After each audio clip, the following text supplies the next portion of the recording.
नमस्कार, आप देख रहे हैं जन टीवी उत्तराखंड और मैं हूं आपके साथ भानु दीक्षित। सबसे पहले नजर हेडलाइंस पर।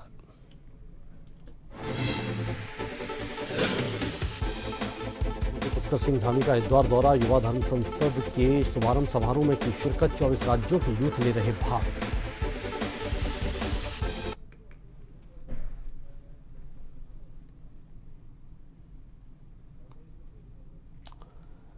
इस वक्त बड़ी खबर शराब घोटाला से जुड़ी, सीएम अरविंद केजरीवाल को जमानत मिली है। सुप्रीम कोर्ट से केजरीवाल को सशर्त मिली जमानत। 10-10 लाख के 2 मुचलके पर केजरीवाल को बेल। सीबीआई केस में भी केजरीवाल को जमानत मिली।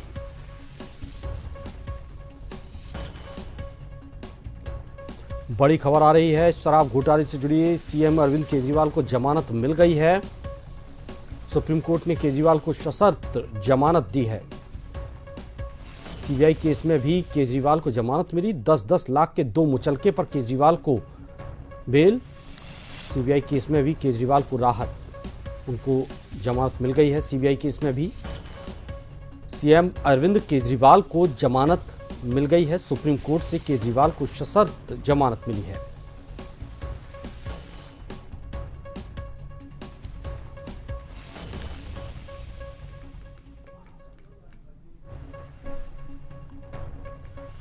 केदारनाथ उपचुनाव को लेकर सरगर्मियां तेज, बीजेपी का विशेष फोकस। प्रदेश अध्यक्ष ज्योति प्रसाद गैरोला बोले, तैयारियां पूरी, जीत का किया दावा। कांग्रेस अध्यक्ष करण माहरा ने लिखा पीएम को पत्र, भाजपा शासित प्रदेशों में भ्रष्टाचार को लेकर लगाया आरोप। रुद्रप्रयाग पोस्टर मामले में हरीश रावत ने उठाए सवाल।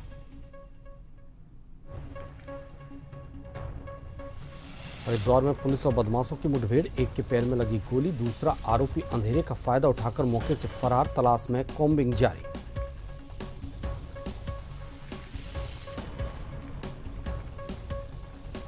उत्तराखंड के 10 जिलों में भारी बारिश का अलर्ट, 12वीं तक स्कूलों में छुट्टी। बद्रीनाथ राष्ट्रीय राजमार्ग बाधित, चक्राता में भूस्खलन का खतरा। पिथौरागढ़ में 5 मकान क्षतिग्रस्त।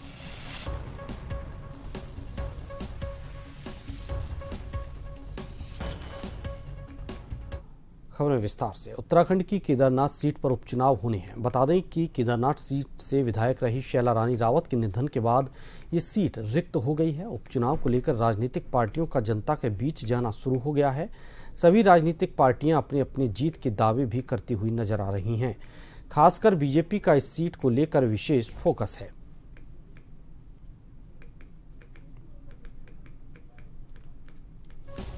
भारतीय जनता पार्टी जिस प्रकार का लोकतांत्रिक संगठन है, राजनीतिक दल है, वो चाहे छोटा चुनाव हो, बड़ा चुनाव हो या कोई भी चुनौती हो, हर अवसर पर कांग्रेस का, बीजेपी का कैडर पूरी तरह से तैयार रहता है।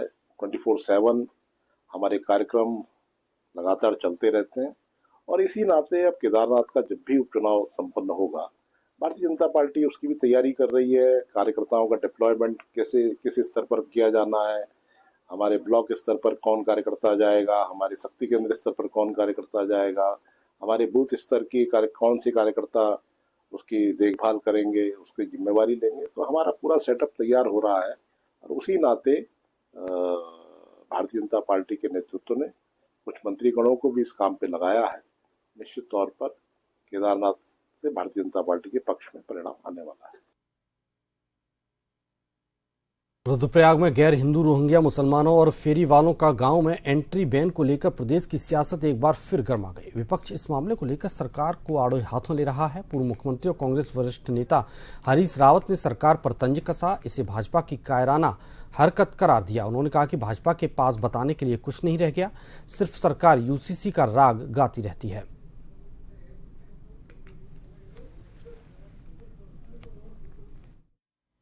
भाजपा की कायराना हरकत थी और इसलिए कायर में स्थितियों को झेलने का साहस नहीं होता है। जैसे ही मीडिया के अंदर ये समाचार आए तो भाजपा ने वो बोर्ड हटा लिए। तो ये जो कुछ उन्होंने किया है भाजपा की सूचित सुनियोजित घृणा फैलाने की कायराना हरकत थी। और इलेक्शन भी होना है कि आपको लगता है कि इलेक्शन, हाँ, ये पार्ट ऑफ, क्योंकि उनके पास बताने के लिए कुछ नहीं है, बताने के लिए कुछ नहीं है। उत्तराखंड प्रदेश कांग्रेस कमेटी के अध्यक्ष करण माहरा ने प्रधानमंत्री नरेंद्र मोदी को पत्र लिखकर विभिन्न मुद्दों पर कार्रवाई करने की मांग की है। प्रधानमंत्री नरेंद्र मोदी को लिखे पत्र में प्रदेश कांग्रेस अध्यक्ष करण माहरा ने कहा कि स्वाधीनता दिवस की वर्षगांठ पर आपने लाल किले की प्राचीर से राष्ट्र को संबोधित करते हुए देश की जनता को भ्रष्टाचार मुक्त बनाने का भरोसा दिलाया था, परंतु पूरे देश में भाजपा शासित प्रदेशों के मंत्री और भाजपा कार्यकर्ता पूरी तरह भ्रष्टाचार में आकंठ डूबे हुए हैं। कांग्रेस प्रदेश अध्यक्ष ने कहा कि केदारनाथ धाम आने वाले मार्गों की स्थिति दयनीय है। यहां पर बड़ी बड़ी मशीनों के कार्य किए जा रहे हैं, जिससे केदार घाटी कमजोर हो रही है।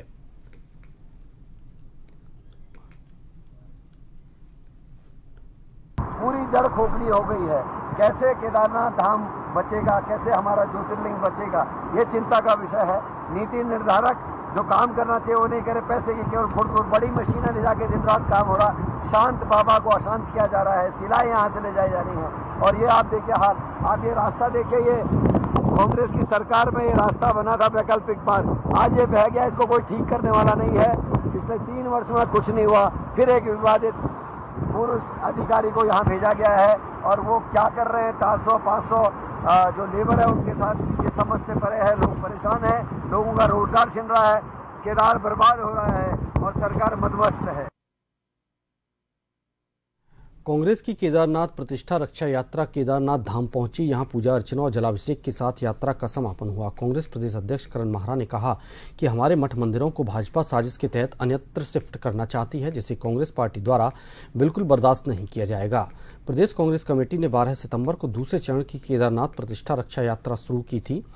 कांग्रेस की केदारनाथ प्रतिष्ठा रक्षा पदयात्रा के बहाने इस बीच दिग्गज नेताओं के बीच नजदीकियां भी बढ़ी। केदारनाथ प्रतिष्ठा यात्रा को आपदा के चलते स्थगित करना पड़ा था, जिसके बाद कांग्रेस ने दूसरे चरण में यात्रा फिर शुरू की है। केदारनाथ यात्रा का दूसरा चरण आज जलाभिषेक और बाबा भैरव की प्रार्थना के साथ समापन हुआ है। हम सब लोग कल से बारिश में लगातार चल रहे हैं।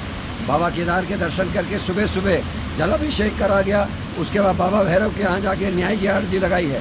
जब तक कृष्णा माई की गुफा का नाम परिवर्तित होकर कृष्णा माई नहीं होता, गर्भगृह के कानून तोड़ने में प्रधानमंत्री माफी नहीं मांगते और सोने की चोरी जो हुई है केदारनाथ में उसका खुलासा नहीं होता, और जो शिला केदारनाथ के यहाँ से दिल्ली ले जाई गई उसको वापस लाना चाहिए। QR कोड लगाकर जो लूट हुई है उसकी वापसी की हम मांग कर रहे। खाली मंदिर का निर्माण रोकने से नहीं होगा, जो लूट करी गई है हमारे सनातन धर्मियों की, लोग आस्था के साथ केदार बाबा को पैसा चढ़ा रहे हैं, वो दिल्ली के सेठों की जेब में जा रहा है, उसका हम विरोध कर रहे हैं। आज मेरे लगभग 200 साथियों ने मेरे संग इस यात्रा को समापन किया है। प्रदेश कांग्रेस कमेटी द्वारा पिछली 12 तारीख को शुरू की गई दूसरे चरण की केदारनाथ रक्षा प्रतिष्ठा यात्रा का आज समापन हो गया। वहीं कांग्रेस की इस यात्रा को लेकर राजनीतिक दलों ने एक दूसरे पर आरोप प्रत्यारोप का दौर जारी है। जहां कांग्रेस केदारनाथ प्रतिष्ठा यात्रा के माध्यम से केदारनाथ सीट को साधने में लगी हुई है, वहीं दूसरी ओर बीजेपी ने कांग्रेस की इस यात्रा को निराधार बता रही है। इसी क्रम में भाजपा का कहना है कि केदारनाथ धाम की शिला को कोई भी कहीं ले जा नहीं सकता। कांग्रेस के लोग अपना मानसिक संतुलन खो बैठे हैं। कांग्रेस अपना मानसिक संतुलन धीरे धीरे खोती जा रही है, क्योंकि जिस प्रकार से यहाँ पर प्रदेश अध्यक्ष करण माहरा नियुक्तियां करते हैं और उस नियुक्तियों को बिना AICC की संस्तुति के करते हैं, उसको शैला इसको इनकी प्रदेश प्रभारी रद्द कर देती है, तो इसमें इतने ज्यादा घोर बेइज्जती का इनको इस समय सामना करना पड़ रहा है। इस कारण इनके मानसिक असंतुलित हो चुके हैं और मानसिक रूप से ये बीमार हो चुके हैं, तो इस प्रकार की बातें करते हैं। अब ये मानसिक बीमारी के शिकार नहीं है तो और क्या कहेंगे। जिस बाबा केदारनाथ की वहां पर शिला रखी गई है उसको कोई क्या तोड़कर कहीं पर लेके जा सकता है? ये इनकी मानसिक विकलांगता का परिचय दे रहे हैं ये। और जिस प्रकार से ये कह रहे कि हमने केदारनाथ बाबा में जल चढ़ाया, बहुत अच्छा काम किया, आपको जल चढ़ाना भी चाहिए, क्योंकि जो जो उल्टे कर्म आपके रहे हैं, अब तक सनातन संस्कृति को आप मानते नहीं आए हैं। और कहा जाएगा और बिल्कुल उचित कहा जा रहा है कि हीरे की सैया पर सोने वाले आज जमीन पर उतरे हैं। तो इस तरीके की जो ये कर रहे हैं चीजें, ये दर्शा रहा है कि अब इन्हें सनातन की संस्कृतियों पर विश्वास है। मुख्यमंत्री पुष्कर सिंह धामी ने पतंजलि ऑडिटोरियम पहुंचकर युवा धर्म संसद कार्यक्रम का दीप जलाकर शुभारंभ किया।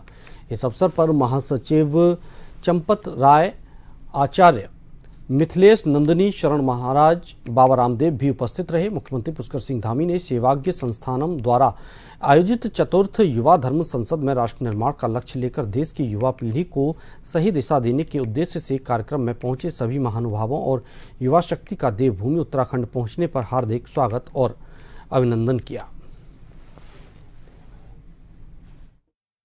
मार्गों पर बताए हुए और देश के अंदर आने वाली विभिन्न प्रकार की जो चुनौतियां हैं, आज तमाम प्रकार के होने वाले कार्य हैं, विकसित भारत का संकल्प है जो आदरणीय प्रधानमंत्री नरेंद्र मोदी जी के नेतृत्व में लिया गया है, उसमें सभी युवा सहभागी बनेंगे और युवाओं का आने वाला जो 25 साल है, जो हमारा एक कर्तव्य काल है, अमृत काल है, इस अमृत काल में युवा नौजवान प्रमुख भूमिका में होने वाले हैं, इसलिए उनकी भूमिका सही दिशा में जाए तो कहीं न कहीं ये युवा धर्म संसद उस दिशा में सबको प्रेरित करेगी। पूज्य महाराज श्री मिथिलेश नंदिनी शरण जी ने एक बहुत बड़ा संयोजन किया युवाओं का युवा धर्म संसद के नाम से, जिसका ध्येय है कैरेक्टर के साथ कैरियर बिल्डिंग हो, चरित्र निर्माण के साथ समाज निर्माण के साथ राष्ट्र निर्माण हो, आने वाली भारत की युवा पीढ़ी संस्कारित हो, संस्कृति मूलक समृद्धि, विरासत मूलक विकास के पथ पर देश अग्रसरित हो और यह वीर प्रसूता भारत माता माता भूमि ही पुत्रोहम पृथिव्याः के संकल्प से अनुप्राणित होकर के सब देश की युवक युवतियां इस एहसास के साथ कि मैं भगवान राम कृष्ण का वंशधर हूँ, मैं ऋषि ऋषिकाओं का वंशधर हूँ, अपने भीतर ऋषित्व और देवत्व को धारण करके ऐसे प्रतिमान घड़े कि 2047 से पहले ही भारत सामाजिक दृष्टि से, आर्थिक दृष्टि से, राजनीतिक, धार्मिक, आध्यात्मिक दृष्टि से विश्व की महाशक्ति, विश्व गुरु बन जाए।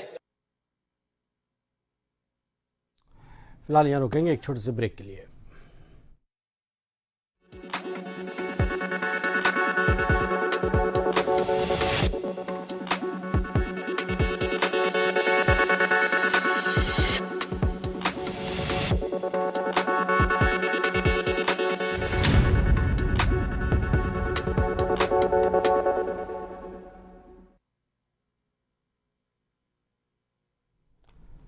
ब्रेक के बाद आपका स्वागत है। आगे बढ़ते हैं। भीम आर्मी चीफ चंद्रशेखर रावण और विधायक उमेश कुमार सोहलपुर गाड़ा पहुंचे। मृतक वसीम उर्फ मोनू के घर पहुंचकर परिजनों से मुलाकात की।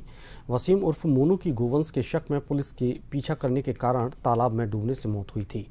पीड़ित परिवार का बड़ा आरोप है कि पुलिस ने वसीम की हत्या की थी। चंद्रशेखर रावण ने उत्तराखंड के कांग्रेस विधायकों को भी घेरा। मोनू को इंसाफ दिलाने के लिए भीम आर्मी चीफ रावण और विधायक उमेश कुमार एक मंच पर आए। 5 अक्टूबर को हरिद्वार एसएसपी ऑफिस के दफ्तर के बाहर बड़ा प्रदर्शन किया जाएगा।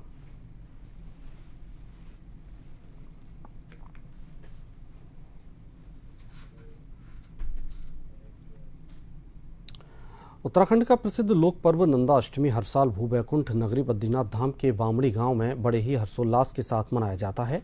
बता दें कि नंदा अष्टमी के अंतिम दिवस में आज बद्रीनाथ धाम के बामड़ी गांव की श्री घंटाकर्ण महिला समूह भंडारी थोक की महिलाओं ने मां नंदा अष्टमी के शुभ अवसर पर मां नंदा जी के मंदिर में माता को चंद्रहार भेंट किया, जिसके उपरांत बामड़ी गांव की सभी महिला मंगल दलों ने मां नंदा जी के मंदिर में भजन कीर्तन का आयोजन किया।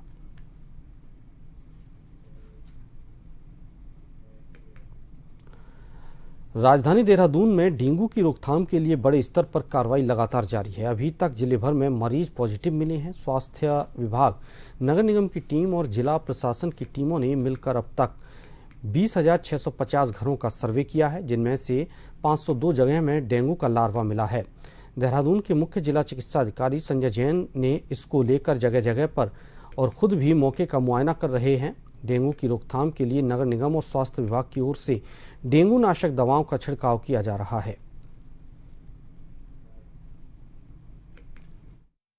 देहरादून में डेंगू के 7 केस हम लोगों को मिल चुके हैं सितंबर माह में, जिसमें से 3 मरीज दून मेडिकल कॉलेज में एडमिट हैं, बाकी लोग स्वस्थ होकर अपने घर जा चुके हैं। अब निर्देशित क्या इसमें तो हमने पूर्व में ही करीब जून महीने से ही हमारे द्वारा इसमें बराबर बैठक और वो सब सुपरविजन किया जा रहा है। पूर्व में ही सभी चिकित्सा इकाइयों को जिला अस्पताल से लेके अपने सब डिस्ट्रिक्ट हॉस्पिटल CSC लेवल तक निर्देश कई बार इसमें जारी किए जा चुके हैं। जो भी यदि मरीज डेंगू से संबंधित लक्षणों का आता है तो उसकी जांच अवश्य की जाए और यदि वो पॉजिटिव पाया जाता है तो उसी हिसाब से उसको सभी चिकित्सा सुविधा उपलब्ध कराई जाए। 99 अज्ञात स्वच्छता कर्मचारियों की नियुक्ति दर्शाकर वेतन के नाम पर बड़ा फर्जीवाड़ा किया गया था। वहीं जांच में सामने आया कि स्वच्छता समितियों की ओर से जिन 100 कर्मचारियों को पर्यावरण मित्र दर्शाकर लाखों का वेतन लिया गया, दरअसल उनकी नियुक्ति ही नहीं हुई। वहीं फाइल पिछले 2.5 महीने से नगर निगम में दबी पड़ी है। अब जिलाधिकारी सविन बंसल ने मोहल्ला स्वच्छता समितियों की फाइल तलब करी है। इस क्रम में मीडिया को जानकारी देते हुए जिलाधिकारी सविन बंसल ने कहा कि यह मैटर एग्जामिन किया जा रहा है। जांच के बाद जो उचित कार्रवाई होगी वो की जाएगी। ये मैटर एग्जामिन किया जा रहा है और इसमें जो भी हमारी जांच कमेटी के रिकमेंडेशंस हैं उसके अनुसार त्वरित कार्रवाई की जाएगी। अन्य भी इश्यूज पे हुई है। ये मैटर तो हमें अब एग्जामिन करना है अपने लेवल पे, क्योंकि ये तो इंक्वायरी कंप्लीट हो चुकी है और इसकी जो रिकमेंडेशंस है उस पर हमको आगे प्रोसीड। लक्सर के महतोली गांव में संदिग्ध परिस्थितियों में युवक ने फांसी लगा ली। पोकलैंड मशीन पर लटका युवक का शव मिला। सूचना मिलने पर पहुंची पुलिस ने शव को कब्जे में लेकर पीएम के लिए भिजवाया। युवक मनोज उत्तर प्रदेश के मुरादाबाद जिले का निवासी है। लक्सर के महतोली गांव में एक खनन कारोबारी के यहाँ पोकलैंड मशीन का ऑपरेटर था। मृतक युवक लक्सर पुलिस पूरे मामले की गहनता में जांच कर रही है। मुख्यमंत्री ने आपदा कंट्रोल रूम का निरीक्षण किया। नीति मलारी राष्ट्रीय राजमार्ग आजकल कुछ दिनों से लगातार हो रही भारी बरसात के चलते लाता गांव के पास में सीमांत घाटी के दर्जनों गांव के स्थानीय ग्रामीणों के लिए अब मुसीबत बन चुका है। नीति मलारी राष्ट्रीय राजमार्ग लाता गांव के पास लगातार बाधित हो रहा है, जिसके चलते इस जगह पर पहाड़ियों से लगातार पत्थरों के बड़े बड़े बोल्डर आए दिन राष्ट्रीय राजमार्ग पर यूं ही अचानक गिरते हुए नजर आ रहे हैं, जिस कारण इस जगह पर अब काफी खतरा भी उत्पन्न हो चुका है। सीमांत घाटी के दर्जनों गांव के लोग लगातार इस जगह से जान हथेली पर रखकर आवाजाही करते हुए भी देखे जा रहे हैं। चमोली में विगत 24 घंटे से लगातार बारिश जारी है। बारिश के कारण अवरुद्ध मोटर मार्गों को सुचारू करने के लिए जिला प्रशासन रात दिन जुटा है। बद्रीनाथ राष्ट्रीय राजमार्ग पर कमेडा और नंदप्रयाग में लगातार भूस्खलन और पहाड़ी से पत्थर गिरने के कारण सड़क को सुचारू करने में व्यवधान हुआ। हालांकि नंदप्रयाग में बाईपास से आवाजाही सुचारू है, जबकि कमेडा में मार्ग को सुचारू कर दिया गया है। जिलाधिकारी संदीप तिवारी ने कहा कि विगत रात्रि को बद्रीनाथ राष्ट्रीय राजमार्ग कमेडा में बाधित होने के कारण वहां पर फंसे 100 तीर्थ यात्रियों के लिए जिला प्रशासन द्वारा रात्रि विश्राम और भोजन की व्यवस्था की गई। जोशीमठ मलारी मोटर मार्ग पर लाता के पास दोनों तरफ से सड़क बंद होने से वहां पर रात्रि में 40 लोग फंस गए थे, जिन्हें सकुशल रेस्क्यू कर लिया गया है। जनपद में विगत 24 घंटे से लगातार बारिश हो रही है, जिसके कारण हमारा नेशनल हाईवे नंदप्रयाग और कमेडा में बाधित है लैंडस्लाइड से, और दोनों ही साइट्स पर वर्किंग एजेंसी द्वारा जेसीबी लगाई गई हैं। मार्ग खोलने का काम किया जा रहा है। विगत रात्रि जोशीमठ मलारी में 40 यात्री फंस गए थे, जिन्हें एसडीआरएफ और स्थानीय प्रशासन की टीम ने सकुशल रेस्क्यू कर लिया है। और विगत रात्रि कर्णप्रयाग गौचर में 130 यात्रियों की ठहरने की व्यवस्था जिला प्रशासन द्वारा की गई। इसके अतिरिक्त 46 ग्रामीण मोटर मार्ग हमारे बंद हैं और अभी थराली कर्णप्रयाग में विद्युत के बाधित होने की सूचना हमें मिली है, जिसमें विद्युत विभाग बिजली लाइन को सुचारू करने का काम कर रहा है। हो रही बारिश से आम जनजीवन अस्त व्यस्त हो रखा है, तो वहीं अब मौसम विभाग ने उत्तराखंड के 10 जिलों के लिए भारी बारिश का अलर्ट जारी किया है, जिसको देखते हुए आज मुख्यमंत्री पुष्कर सिंह धामी ने सूबे के आपदा कंट्रोल रूम पहुंचे, जहां उन्होंने व्यवस्थाओं का जायजा लिया और साथ ही उन्होंने कहा कि प्रदेश में भारी बारिश का अलर्ट मौसम विभाग द्वारा जारी किया गया है, जिसको देखते हुए तमाम आला अधिकारियों को निर्देशित किया गया कि वे सभी जिलों की मॉनिटरिंग का काम करें। इसके साथ ही जहां पर लैंडस्लाइड की घटनाएं हो रही हैं, उन मार्गों को चिन्हित करने का काम किया जाए और उन्हें तुरंत खोला जाए।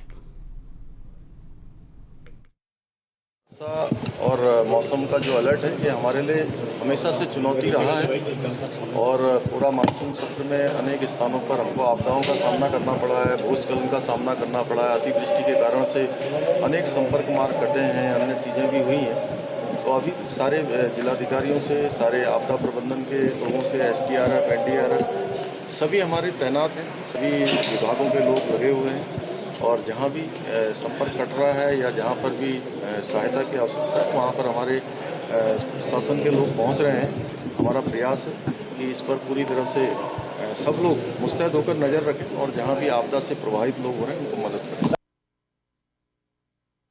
प्रदेश में चल रही चार धाम यात्रा में मौसम बड़ी बाधा बन रहा है, तो वहीं बीते कल से प्रदेश में लगातार हो रही बारिश से केदारनाथ यात्रा पर काफी असर पड़ रहा है। तो इसी क्रम में बद्री केदार मंदिर समिति के अध्यक्ष अजेंद्र अजय ने कहा कि बीते दिनों केदारनाथ में जो आपदा हुई थी तो उसके बाद पैदल मार्ग पर पूरी तरह से ध्वस्त हो चुका था, जिसे प्रदेश सरकार के द्वारा सही कर दिया गया था। तो वहीं लगातार जिस तरीके से भारी वर्षा हो रही है तो खासतौर पर केदार घाटी में काफ़ी अधिक वर्षा हो रही है, इस वजह से कई मार्ग बाधित हो रहे हैं।